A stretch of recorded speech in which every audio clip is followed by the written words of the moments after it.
Seorang remaja berusia 17 tahun bernama David, warga Purwodadi, Kelurahan Muara II, Kota Prabu Mulih, telah menjadi korban penggelapan. Bersama kakeknya, David melaporkan perbuatan TTM-nya berinisial CK ke SPKT Polsek Prabu Mulih Timur karena smartphone Android miliknya dibawa lari. Dari pengakuan siswa SMK kelas 12 ini, perempuan tersebut baru dikenal dan sering berkomunikasi melalui WhatsApp.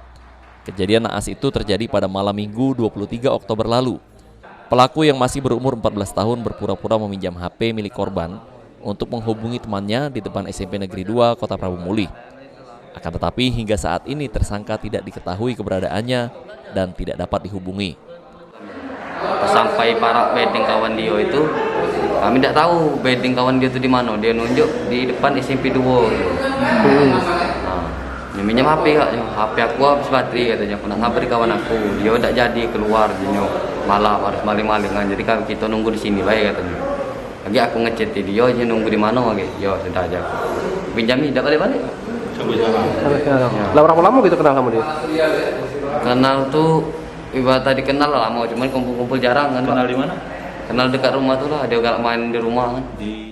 Dengan kejadian ini, kegiatan belajar daring korban menjadi terganggu. Korban didampingi keluarga meminta pihak kepolisian untuk mengusut kasus penggelapan yang menimpanya. Tim Liputan, PAL TV.